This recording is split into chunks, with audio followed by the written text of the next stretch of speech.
La paracha de la semaine du grand rabbin Jacques Waknin.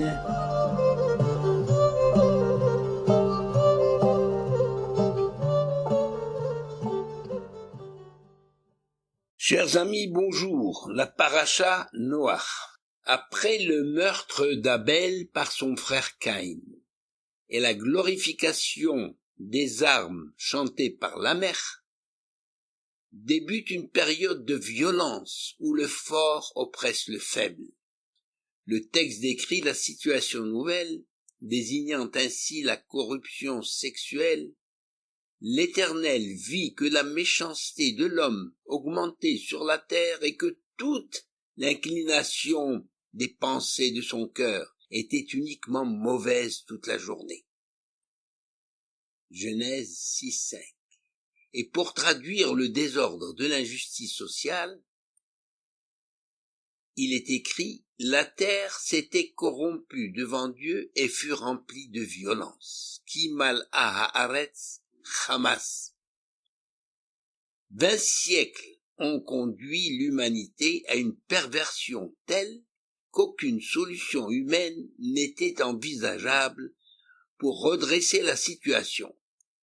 Seule une chirurgie radicale pouvait permettre à une toute petite minorité de survivre et de tout recommencer. La perversion des contemporains de Noach se manifestait dans deux domaines, à la fois d'ordre sexuel et religieux, d'un côté, et d'ordre social de l'autre. Les forts opprimaient les faibles, mais les victimes ne manquaient pas elles-mêmes de faire subir le même traitement qu'elles enduraient à plus faibles qu'elles, lorsque l'occasion se présentait. En effet, on trouve toujours plus faible et plus vulnérable que soi pour se venger du traitement que l'on subit. En définitive, tout le monde était coupable, et il n'était pas nécessaire de discerner les bons des mauvais, toute cette génération étant condamnable. Seul Noach et sa famille vont être épargnés du châtiment qui va s'abattre sur tous les habitants de la terre. Dieu dit à Noach, « Le terme de toutes les créatures est arrivé devant moi, parce que la terre, à cause d'elle, est remplie de Hamas, c'est-à-dire remplie de violence. » Rashi, citant le Talmud Sanhédrin, dit à ce sujet, « Ki mal'a haaretz Hamas, le verdict n'a été scellé qu'à cause du Gezel. » Alors que le texte parle de Hamas et pas de Gezel. Qu'est-ce donc que ce Hamas? Cette violence terrible pour entraîner une catastrophe aussi grave que le déluge. Le mot Hamas est généralement traduit par violence. Mais de quelle violence s'agit-il? Le Hamas, c'est d'abord une méchanceté gratuite, d'une malhonnêteté foncière qui agit par ruse et fourberie. Aucun tribunal de justice ne peut la sanctionner parce qu'elle se manifeste dans le cadre de la légalité. La violence dont il s'agit, c'est le Gezel, qui rend la vie impossible, car personne n'en est à l'abri. À tout moment, chacun peut être spolié de ses biens, de ses œuvres. Cette action répétée continuellement et sournoisement peut conduire au désastre de la société, toute prévention et toute parade étant inexistantes. La Torah donne maintes illustrations de ces procédés difficiles à dénoncer, donc à condamner. L'un des exemples cités par le Midrash est celui d'un paysan chargé de fruits qu'il veut vendre au marché. En cours de route, chaque passant se précipite sur lui pour lui arracher 1 ou 2 grains de raisin, ou bien une petite poignée de grains de blé. Donc impossible de porter plainte devant un tribunal de justice, car la quantité volée par chaque individu est infime. Mais le pauvre paysan n'aura plus que les yeux pour pleurer en arrivant au marché, avec un panier vidé de son contenu. Certains n'hésitent pas à jeter leur dévolu sur un agneau ou un âne, dont ils ont besoin et qu'ils détournent sans scrupule sous les yeux du propriétaire. Un midrash va jusqu'à affirmer que dans certaines contrées, les gens n'osaient pas sortir avec des vêtements originaux, de peur d'attirer l'attention et de se voir délestés de leurs beaux habits. Donc il s'agit de Gezel. La violence dont il est question dans la Torah présente plusieurs formes. Elle est décrite avec précision dans la Parasha Kedoshim, où figure un certain nombre de lois régissant les relations entre l'homme et son prochain. Essayons tout d'abord de définir ce qu'est le Gezel, qui se manifeste de plusieurs manières. Le Rambam définit ainsi le Gezel dans le Mishneh Torah. Le Gezel, c'est une action violente qui consiste à s'approprier de force le bien d'autrui. Par exemple, le vol à l'arraché, ou bien se saisir d'une bête et s'en servir sans l'accord du propriétaire, ou bien pénétrer dans un champ en plein jour et se servir sans des produits agricoles sans l'autorisation du propriétaire. Pour bien comprendre la gravité du Gezel, il faut le comparer au vol, la gneva. Qu'est-ce qu'un voleur? Ce qu'on appelle un ganav en hébreu. Le Rambam le définit ainsi. Le ganav, c'est quelqu'un qui s'approprie le bien d'autrui, mais en cachette, sans que le propriétaire le sache sur le moment. L'exemple donné par le Rambam est celui du pickpocket, qui subtilise le portefeuille de sa victime sans que celle-ci s'en aperçoive. Vous allez dire, mais il n'y a pas de différence entre le gazlan et le ganav. Tous deux sont des spoliateurs qui s'approprient le bien d'autrui. La différence est énorme. Le voleur, le ganav, ne touche qu'au bien appartenant à autrui, mais pas à la personne. Le ganav, en général, on dit que le ganav agit la nuit, c'est-à-dire sans se faire voir. Il est possible de légiférer pour condamner un voleur quand il est attrapé, le condamner à payer ou à restituer son larcin. Dans ce cas, la personne elle-même n'est pas menacée et ne subit pas de traumatisme. Tandis que le gazlan, qui use de force et agit ouvertement, mais de manière violente, quelquefois en présence de nombreux témoins, crée un traumatisme chez sa victime, car son action ne tient pas compte du sort de sa victime. Un exemple courant que tout le monde connaît aujourd'hui, est celui des arracheurs de sacs de dames. Généralement, ces sacs sont portés en bandoulière. Et dans cette action de violence inouïe, la femme se trouve souvent traînée par terre, subissant, parce que le sac est accroché à elle, subissant des lésions sur tout son corps et parfois même un traumatisme crânien qui peut lui être fatal, malgré tous les soins possibles. L'action du gazlan, agissant toujours avec violence, est imparable, car le plus souvent, il est insaisissable, il s'enfuit, on ne le trouve pas, et le mal subi par la victime est parfois irréparable. Dans la Parasha Kedoshim, un certain nombre d'interdits sont mis en rapport avec la violence destructrice.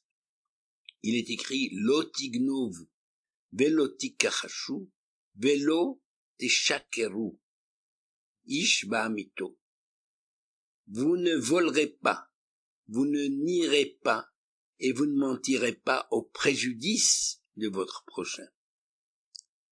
Nier la vérité historique et affirmer effrontément des mensonges peut être source de violence au niveau d'une nation.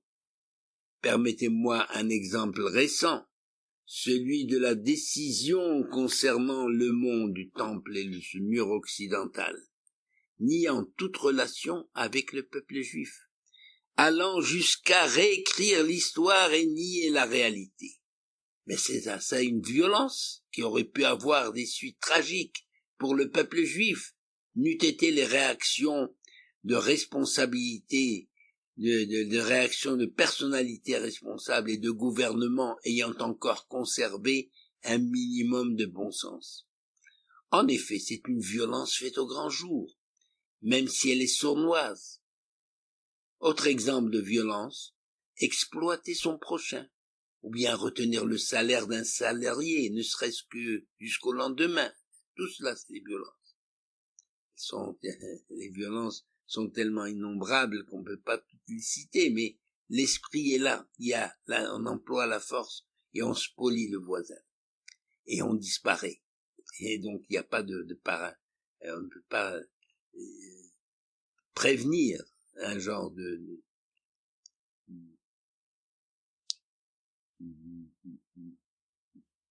forfait de ce genre. Porter atteinte à l'intégrité du corps à la suite de violences physiques est chose évidente aujourd'hui. Aujourd'hui, il est tout aussi évident qu'il existe des maladies psychosomatiques, c'est-à-dire des lésions physiques et de véritables maladies suite à un choc lié à une mauvaise nouvelle ou à de graves soucis économiques ou familiaux.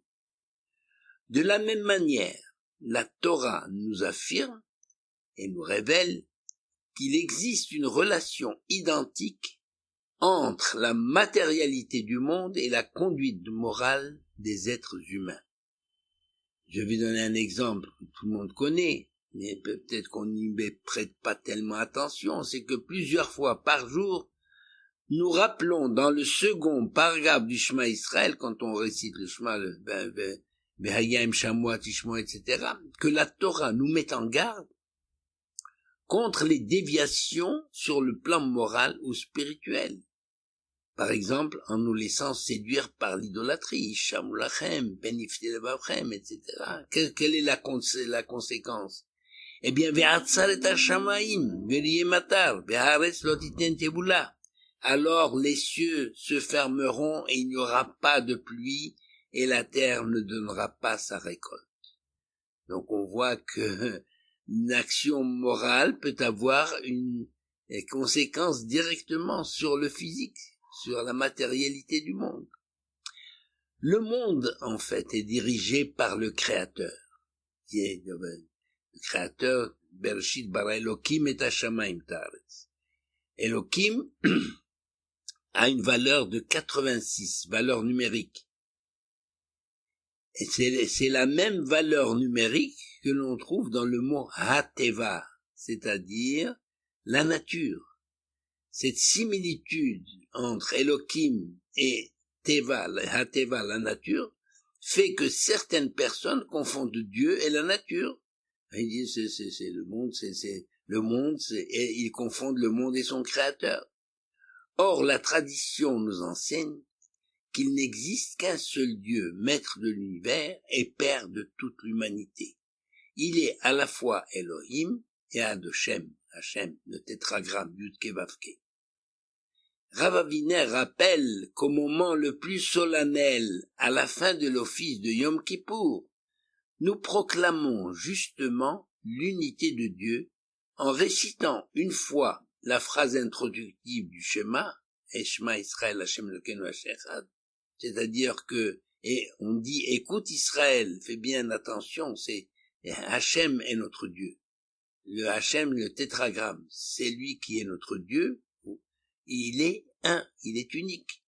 Puis nous proclamons 7 fois Hachem ou Elokim, c'est-à-dire Hachem, le tétragramme, c'est aussi Elokim, c'est lui Elokim, pour nous conforter dans notre foi que le Dieu de la nature créé en 7 jours est bien l'Éternel, notre Dieu unique.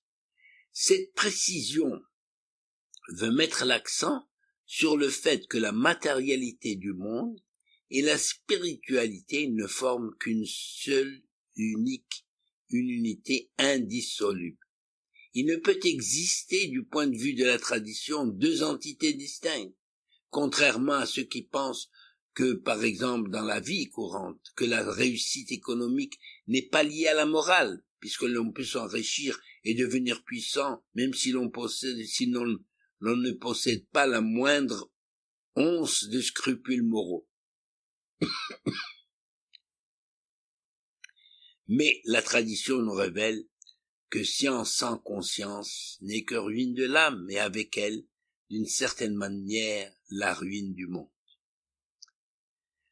L'humanité, avant le déluge, ne vivait plus dans le Gan Eden, c'est vrai. Elle ne vivait plus dans le paradis, mais son train de vie était plutôt enviable. L'Éternel avait comblé les humains de bonne santé, de longévité. Les gens atteignaient des âges très avancés. La terre était largement arrosée, fournissait son produit, réjouissant la vue et le ventre. Les souffrances étaient pratiquement inconnues. Le climat était des plus agréables toute l'année. Au lieu d'être reconnaissants pour tout ce bien, les hommes de la génération du déluge ont tourné le dos à Dieu et ils ont aggravé leur rébellion en adorant des idoles. De plus, la jalousie a gagné les cœurs. Le meurtre est devenu une pratique courante pour s'approprier le bien d'autrui. Quant aux mœurs, il n'y avait plus de frein à la dépravation et à la débauche. Même les animaux étaient de la partie. Alors l'Éternel aurait pu continuer à faire preuve de longanimité, de fermer les yeux et espérer un retour à un comportement digne, si les hommes ne s'étaient pas adonnés à la violence sous toutes ses formes, une violence qui rend la vie impossible. C'est ce que dit la tradition, que dit Rashi. Le verdict n'a été pris qu'à la suite du Gezel. Rav Gedal Yacher fait remarquer qu'en réalité, si un tel verdict a été pris, c'est que le Gezel n'est pas une faute ordinaire. La violence, surtout celle de vouloir s'approprier de force le bien d'autrui, est à l'origine de tous les délits. L'Éternel a donné à l'homme des forces pour qu'il s'en serve pour le service divin. Et toute la création a vu le jour dans ce but. Or, la gloire divine ne peut s'exprimer que grâce à l'action de l'homme. Et l'homme est l'associé de Dieu dans l'œuvre de la création, c'est ce que l'on dit. Si l'homme faillit à sa mission, il détourne ce qui a été mis à sa disposition, et prive Dieu de ce qui lui revient, si l'on peut parler ainsi. Pour expliciter les paroles de nos sages, à savoir que le Gezel est à l'origine de toutes les fautes, il faut préciser qu'à force de vouloir tout posséder, même ce qui appartient à autrui, l'homme, ça veut dire tout posséder, même ce qui appartient à autrui, pas seulement ce qu'on a gagné soi-même par son travail, par ses possibilités. L'homme ne met plus de limite à ses appétits, il n'a plus aucune considération pour l'être humain, son prochain. N'ayant plus aucune notion de limite, il n'y a que lui, et de ce fait, l'homme cherche à s'imposer partout et à satisfaire ses pulsions à tout prix. Il rejette toute autorité, à commencer par celle de Dieu, et n'accure des lois sociales. Aucune société n'est viable selon une telle conception de la vie. D'où la solution radicale du déluge.